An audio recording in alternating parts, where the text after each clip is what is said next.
There has not been much good news for Heart of Midlothian over the past few weeks. We were screwed out of the Scottish Premiership title.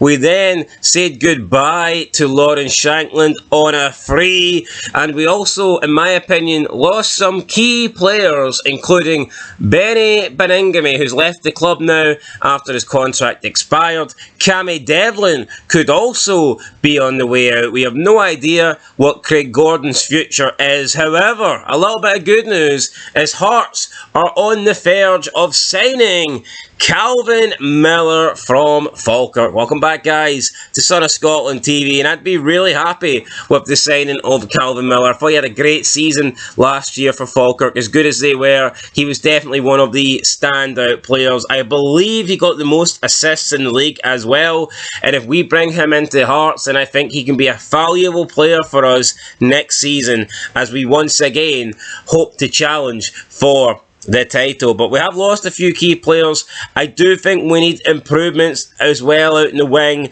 I know we brought in Sheznikov, but in my opinion, he's just not going to cut it at Hearts, and there's already rumours linking him away from the club. So would I be surprised if Sheznikov is gone after next season? No, I would not. Kizaridis, I thought he started the season fantastic. I mean, he was great. He was arguably our best player up until, I want to say, maybe around November time, December time. But it was like towards the end of the year, I did think there was like a dip in performance for Kizaridis. And in the second half, I mean, in 2026, he was probably a bit average at best. However, he started the season fantastically well. So if he can replicate that form that he had at the beginning of the season, and Calvin Miller can come in and he can contribute assists like he did last year for Falkirk, then I think things will be looking very good for Hearts going into the next season. But yeah, BBC Sport are reporting that Heart of Midlothian are hopeful of concluding the signing of Falkirk winger Calvin Miller in the next 48 hours. The Tynecastle club have been in discussions with their Scottish Premiership rivals and are close to agreeing a transfer for the 28-year-old who had been linked with a move to Celtic earlier in the season. Miller, who is under contract until next summer, scored 9 goals in 47 appearances as he helped Falkirk finish 6th in their first season back in the top flight.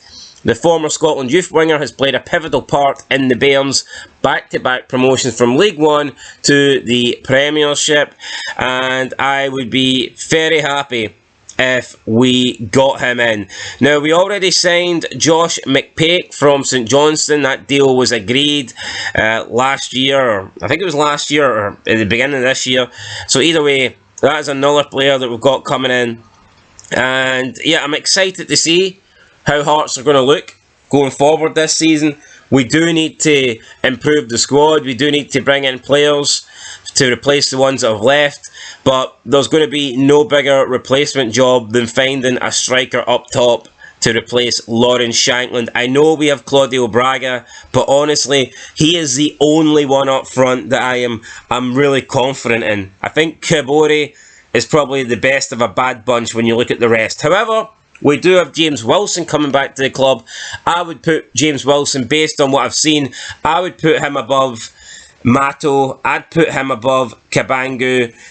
And maybe I'd put him above Kibori. But I don't think that's enough. I think we definitely need to find a replacement for Shankland. If we didn't, and we won with what we've got right now, an injury to Braga could pretty much end the season for us. So it is pivotal, in my opinion, that we bring another striker in.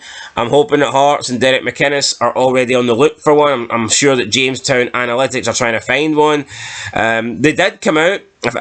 Somebody, I can't remember who, but I think somebody related to the analytics came out and said they believed that they can find a better player than Lauren Shankland. So that remains to be seen. Listen, there's better players out there, but are you getting a better player that is going to come to the Scottish Premiership and try and take Hearts into a title fight? I do not know. And also, we lost Lauren Shankland, a Scottish player. I think it is key that Hearts keep a Scottish base. Now, I'm obviously happy we're signing Miller, Josh McPake as well, but it's important, in my opinion, that we don't sign too many non-Scots. I think you want to keep that Scottish core, that Scottish base, and we definitely are losing that with Shankland going to Rangers and Craig Gordon possibly retiring. So I think it is pivotal that we remember that we are a Scottish club, and that we just don't go down this route of using Jamestown analytics and just bringing in all these foreign non-Scottish players. But listen, in the analytics we've got to trust, because they've worked at Brighton, they've worked at St Gelossi, so in last season it looked like they worked at Hearts as well. It's not the analytics' fault, it's not Tony Bloom's fault that the referees in Scotland are corrupt and robbed Hearts of their league title. So listen guys, we'll go again. I'm excited about the signing of Calvin Miller. Hopefully it goes over the line, and I'm looking forward to see what he can do in a maroon shirt. But let me know down below, Calvin Miller, is this a good signing for you? Is this somebody that you want to see Hearts bring into the club, or do you think Hearts should be looking for better? Personally, I'm happy with this, and I hope we get the deal done. Anyway guys, that's it. Like, comment, subscribe. I'll see you in the next one. Peace.